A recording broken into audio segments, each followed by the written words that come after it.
Boleh on. Okey. Selamat malam dan selamat sejahtera diucapkan kepada Puan Afifah, pensyarah bagi subjek MPU 1043 Falsafah dan Isu Semasa. Kami daripada kumpulan I yang diwakili ahli kumpulan Muhammad Afiq bin Azmi 275052, Sinarita Anak Jari 275-190, Ezerika binti Ayub 275-000, Muhammad Firdaus bin Yusuf 275049, Adam bin Noy 275229 akan membentangkan uh, uh, akan membuat pembentangan bertajuk buli di kalangan pelajar.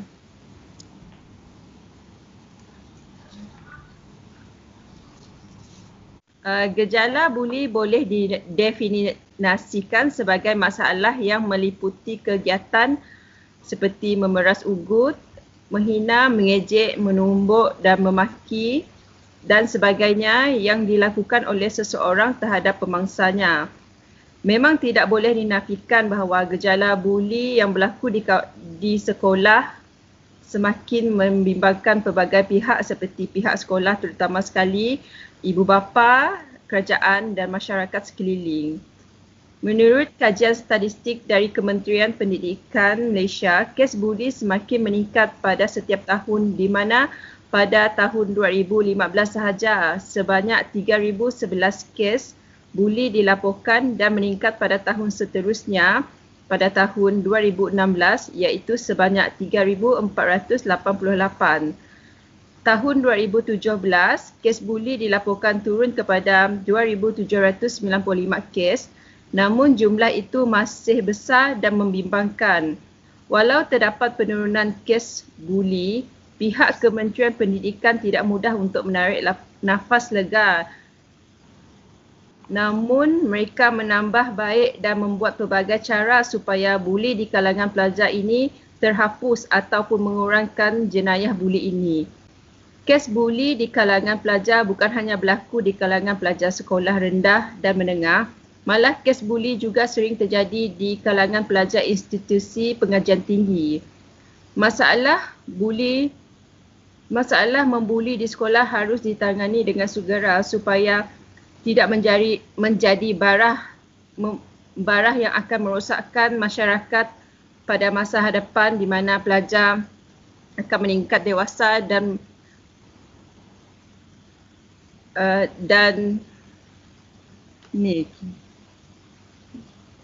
menjadi tabiat untuk membuli bila mereka sudah bekerja.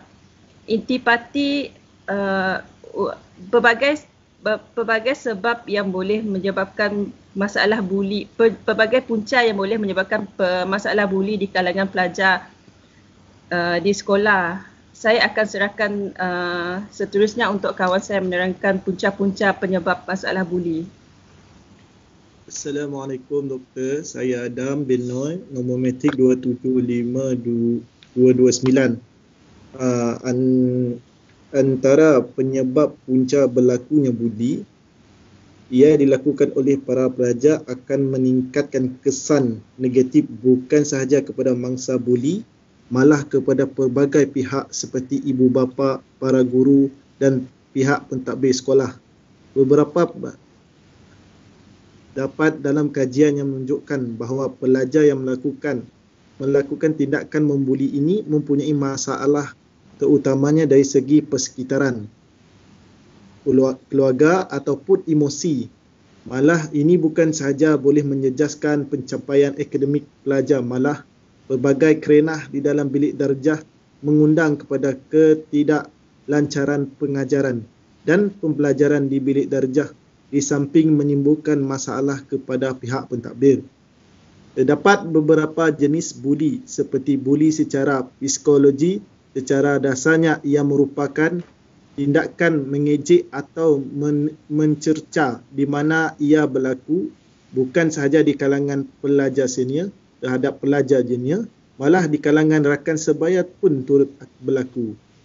Sebagai contoh, tindakan buli secara psikologi adalah seperti mangsa yang diejek tersebut biasanya mempunyai kelainan pada nama yang pelik, fizikal yang kecil, rupa paras yang kurang menarik, mempunyai gelaran di luar sekolah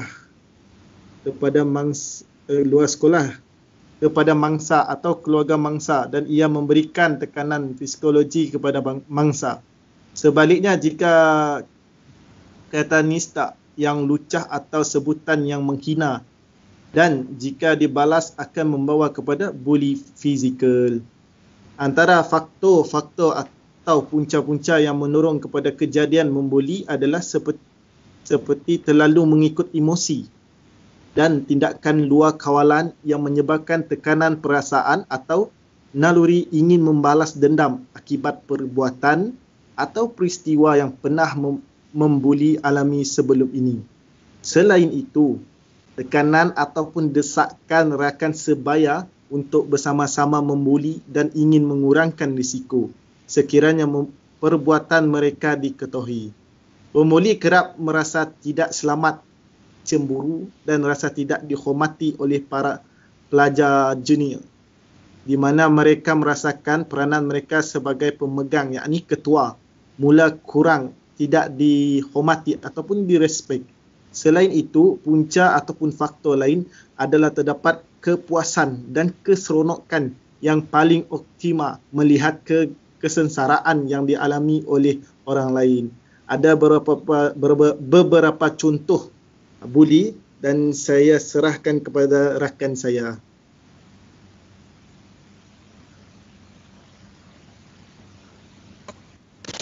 Salam sejahtera.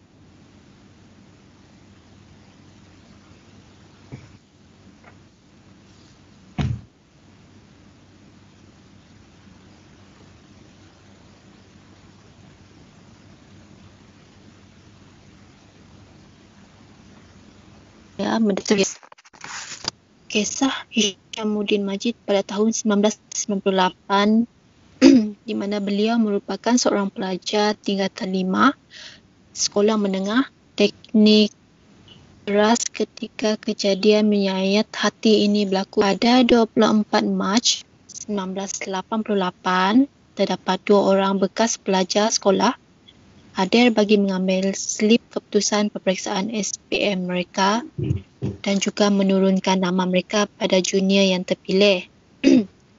Dengan Hishamuddin ketika itu layak untuk menggunakan nama salah seorang yang terlibat dalam upacara yang dilakukan pada jam 11.30 pagi di salah sebuah tandas. Hishamuddin dibelah oleh beberapa orang bekas pelajar sebagai tanda persetujuan dia untuk mewarisi nama samaran itu. Terlepas dibelah sah, Hishamuddin yang kesakitan meminta izin untuk menamatkan sesi kelasnya pada hari itu lebih awal atas alasan tidak sihat. Petang itu, keadaan Hishamuddin semakin tenat sebelum dia dihantar ke hospital pada jam 7.30 malam. Sejam berikutnya, doktor mengumumkan Hishamuddin telah meninggal dunia akibat kecederaan organ dalaman. Selepas laporan polis dibuat, bapa Hishamuddin telah meninggal dunia akibat kecederaan organ dalaman. Bagaimanapun, perbicaraan di mahkamah gagal membuktikan kes itu disebabkan ketiadaan saksi. Jadi, kedua-dua suspek dilepaskan selepas melakukan permohonan maaf kepada keluarga mangsa. Seterusnya, rakan saya akan membentangkan contoh-contoh buli yang lain.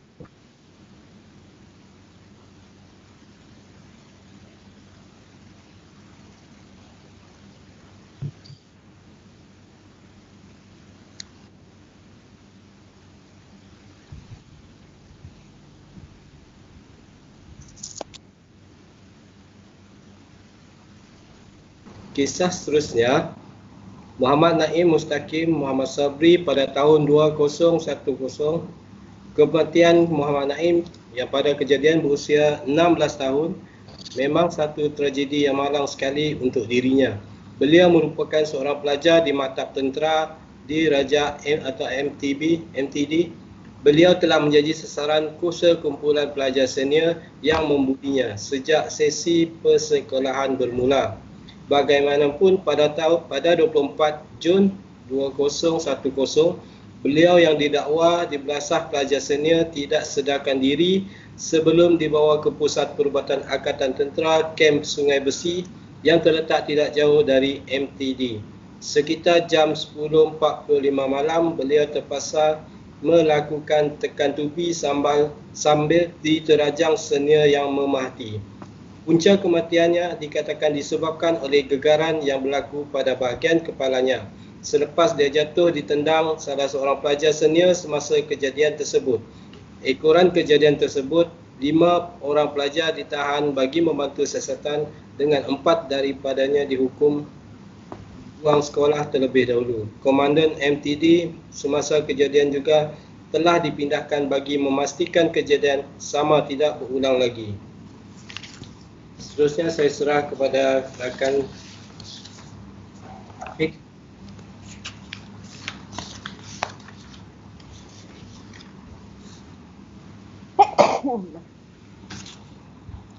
Afiq.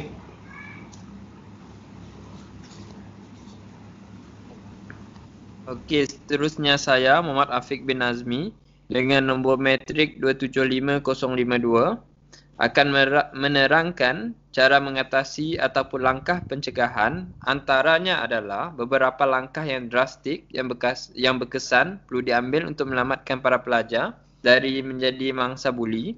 Yang pertama adalah Kementerian Pelajaran boleh meminta pelajar sentiasa berada dalam kumpulan. Hal ini akan menyukarkan pembuli untuk menjalankan aktiviti mereka. Di samping itu, pelajar-pelajar juga dikehendaki menjauhkan diri daripada bergaul dengan murid yang berisiko tinggi.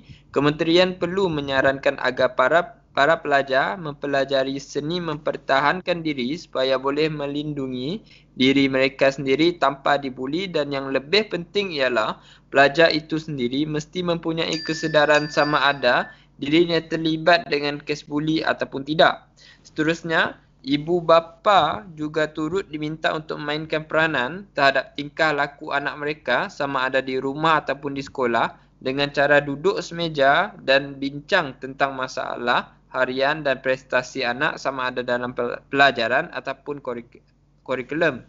Dengan erti kata lain, turut dapat mengeratkan silaturahim kekeluargaan antara anak dan keluarga. Dan yang ketiga adalah selain daripada itu, pihak sekolah perlu mendapat maklumat tentang kes buli yang berlaku di sekolah sama ada dalam bentuk fizikal, psikologi atau verbal. Maklumat ini boleh diperoleh melalui soal selidik yang dilakukan kepada pelajar. Pelajar juga boleh menulis kes-kes buli yang telah mereka alami untuk mendapatkan respon yang baik tentang perkara ini. Identiti pelajar hendaklah dirahsiakan. Dan akhir sekali, sekolah juga perlu mempunyai peraturan yang jelas berkaitan dengan buli. Penjelasan tentang peraturan ini boleh dibuat dengan menampal poster anti-buli dan mengedarkan risalah anti-buli kepada setiap pelajar untuk membaca bersama dengan ibu bapa maklumat yang terkandung dalam risalah tersebut. Perlu merangkumi konsep buli, beberapa petua mudah untuk menangani insiden buli, siapa yang boleh dihubungi apabila kes buli, dan talian telefon ataupun alamat email untuk melaporkan insiden buli. Jadi, kesimpulannya, secara keseluruhan didapati bahawa kejadian buli semakin meruncing di negara kita, bukan sahaja di peringkat sekolah, malah institusi awam lain juga turut mendapati tempias daripada sifat tidak bertanggungjawab kerana tiada kesedaran etika dan peradaban.